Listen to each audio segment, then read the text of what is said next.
here we go with the impromptu video on Kristallnacht. This is 80 years ago. Hitler kind of made a precursor to his World War II in his own country. Actually, the precursor to World War II in a global sense was the Spanish Civil War and Japan kind of invading Manchuria and all that. But yeah, this is an internal, domestic precursor for Germany for World War II. So yeah, here we go. It was on the night of November 9th to 10th of 1938. The incident, which would later be known as Kristallnacht, which translates into the Night of Broken Glass, was where Nazis in Germany torched synagogues, vandalized homes, schools and businesses of the Jewish people and killed somewhere around 100 people. And in the aftermath, about 30,000 Jewish men were arrested and sent to concentration camps. And one of them likely being Dachau and all that. As the Jewish population within Germany has been subjected to repressive policies since 1933. And that time of day where my English just goes as it is coming to 20 past 10 at night. And the Nazi Party leader Adolf Hitler, who lived from 1889 to 1945, became Chancellor in Germany in 1933, and we all know him to be an anti-Semite and all that. But prior to Kristallnacht, the policies were primarily non-violent and all. But after, they became increasingly worse and all. And during World War II, from 1939 to 1945, Hitler and the Nazis implemented what they called the final solution, and to what they referred to as the Jewish problem, as they systematically murdered somewhere around 6 million people Jewish people in what came to be known as the Holocaust, and most famous of these the camps and all being Auschwitz and all. And yeah, as we go over sort of history and all prior to Kristallnacht, and as it may not be known as World War II and all that. And yeah, Adolf Hitler became Germany's Chancellor in January 1933, as he began implementing policies that isolated the Jewish population of Germany and subjected them to persecution. And among other things, Hitler's Nazi Party were extreme nationalists and anti-Semites and all that, and all Jewish businesses be boycotted and all Jews be dismissed from civil service posts. In May 1933, the writings of the Jewish and other un-German authors were burned in a communal ceremony at Berlin's Opera House. Within 2 years, the German businesses were publicly announcing that they no longer service to the Jewish population. And the Nuremberg laws, passed in September of 1935, decreed that only Aryans could be for German citizens, and it became illegal for the so-called Aryans and the Jewish population to marry or have extramarital intercourse and all that, basically meaning romance and all that.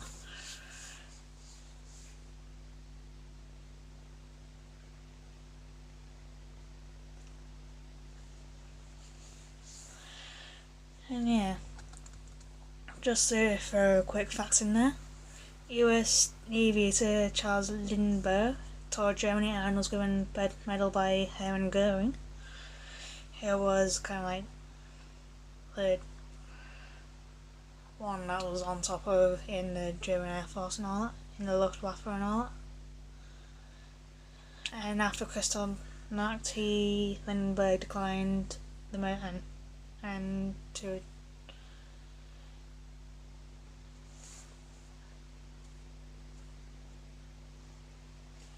he refused to kind of return the medal and all, and ensuring anti-Semitic comments and staying his status as an American hero and all that. But despite, we're going back to the video now, despite the repressive nature of the policies, throughout most of 1938 the harassment of Jews was primarily non-violent. But on the night of the 9th of November, it all dramatically changed, as they became dramatically more violent and all that. And in the fall of 1938, Herschel Gainspan, sorry if I mispronounced it, from 1921 to 1945, I was a 17-year-old ethnically Polish Jew that had been living in France for several years at that point, and that the Nazis had exiled his parents from Poland, from Hanover, Germany, where Herschel had been born and his family lived for years. As a retaliation, on November 7th, 1938, the agitated teenager shot Ernst von Rath, who had been born in 1909, a German diplomat in Paris. Rath died 2 days later from his wounds, and Hitler attended his funeral as Joseph Goebbels, from 1897 to 1945, he was a Nazi minister for public enlightenment and propaganda. He immediately seized on the assassination to rile Hitler's support into the anti-Semitic frenzy and all, as Kristallnacht was the result of the rage that started in the late hours of November the 6th and continuing into the next day. Nazi mobs torched and otherwise vandalised hundreds of synagogues throughout Germany and damaged, if not completely destroyed, thousands of homes belonging to Jewish schools and businesses, hospitals and cemeteries belonging to the Jewish population and all. And 100 Jewish people were murdered during the night, as a Nazi official ordered German police officers and firemen to do nothing as the riots raged and buildings burned, although firefighters were allowed to extinguish the blaze. So that threatened the Aryan-owned properties and all. And in the immediate aftermath of Kristallnacht, the streets of Jewish communities were littered with broken glass and vandalised buildings, giving rise to the name Kristallnacht, Night of Broken Glass, as the Nazis had the Jewish community responsible for the damage and imposed a collective fine of $400 million in the 1938 riots. And according to the US Holocaust Memorial Museum, additionally more than 30,000 Jewish men were arrested and sent to Dachau, Buchenwald and Sachsenhausen concentration camps in Germany, as they were camps that were specifically constructed to kind of imprisonment, for the Jewish population, political prisoners and other perceived enemies of the Nazi state. And on the night of the 15th of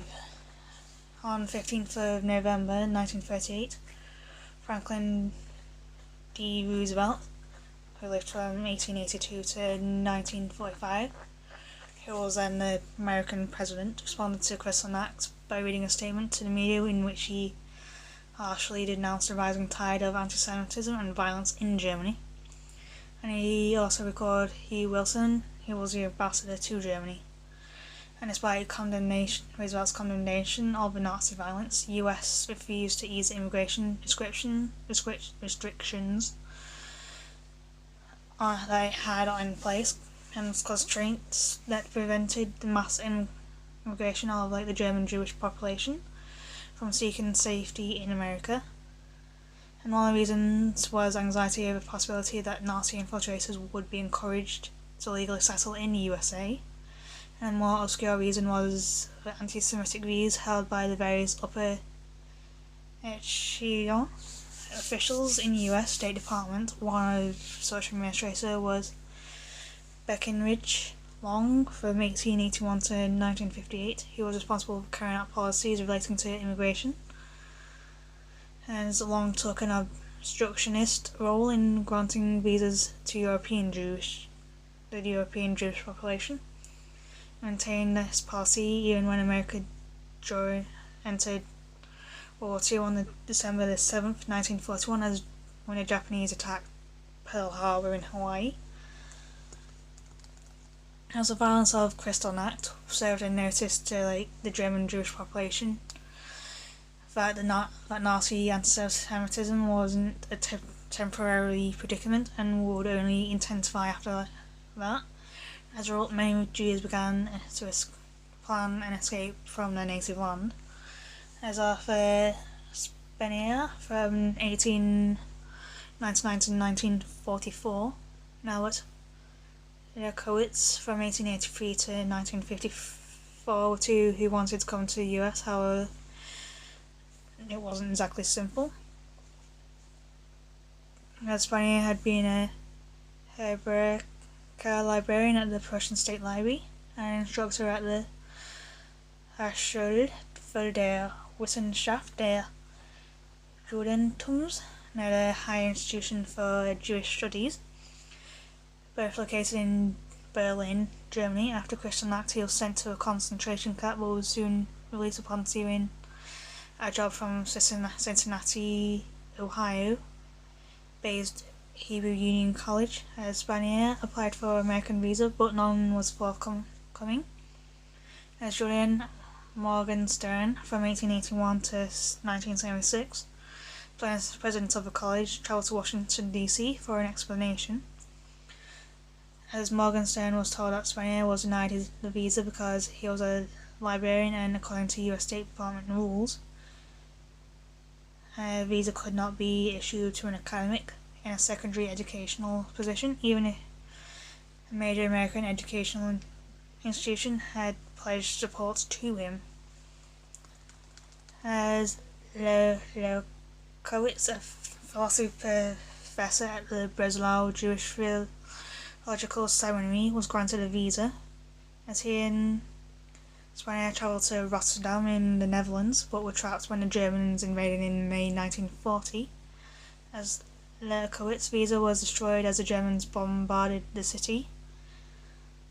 As the bureaucrats in the American consulate suggested that he acquire another visa from Germany, given the circumstances it would have been impossible, as both men would find themselves in Bergen-Belsen, which is another concentration camp.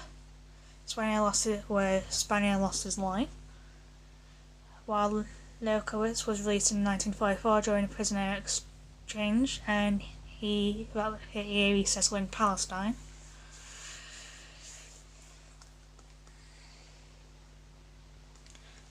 Not all those who were impacted by Kristallnacht were practicing Jews, by the way. Edith Stein, from 1891 to 1942, a German philosopher and nun, was born a Jew, but had Jewish and converted to Catholicism.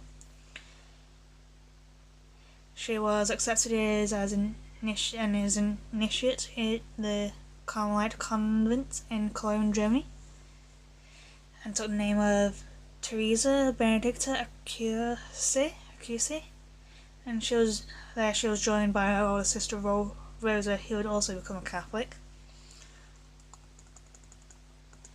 And after Kristallnacht, the Steins left Germany and resettled in a Carmelite convent in Echt in the Netherlands, and in 1942 the Germans began deporting Jewish population from the Netherlands. Edith Stein was successfully applied for a visa that would allow her to move to a convent in neutral Switzerland. However, Rosa was unable to obtain a visa, and Edith declined to leave the Netherlands without her. And in August 1942, the Nazis arrested both women and dispatched them to a concentration camp at Amersfoort in the Netherlands, and shortly afterwards they were sent to Auschwitz-Birkenau, death camp where they unfortunately died in gas chambers and all. And in 1987, Edith Stein was beatified as a Catholic martyr by Pope John Paul II, who lived from 1920 to 2005. As I kept saying and all that, Kristallnacht marked a turning point towards more violent and repressive treatment towards the Jewish population by the Nazis. And by the end of 1938, the Jewish population were prohibited from schools and most public places in Germany, and the conditions only worsened from there, as during the Second World War, Hitler and the Nazis implemented a so-called final solution to what they referred to as the Jewish problem, and they carried out more than a systematic murder of 6 million European Jewish people, and along with an estimate of somewhere around 4 to 6 million non-Jewish people, in what came to be known as the Holocaust. And as for Hershel Geiselpan, whose shooting of a German diplomat was used as an excuse by the Nazis to perpetrate the Kristallnacht violence, his hatred remains a mystery. And it is said that what is known is that he was incarcerated in prison in Paris before he was transferred to Germany. And some from there it can get a little foggy, as to some accounts he was eventually executed by the Nazis. But other sources claim he survived the war and resettled in Paris, and where he married and started a family under his assumed name. Now whatever the outcome, he's likely going to be dead anyway now. So yeah, that is Kristallnacht for you. I hope you found it informative and all that. And yeah, I'll be seeing you all tomorrow for the weekly uni videos and starting to get back into it and all. They're doing the little clips and all that as well. And the news, so yeah. And as I'm recording today, the news for the 9th of November has gone up. So yeah, say bye for now, and I'll see you tomorrow. So yeah, bye.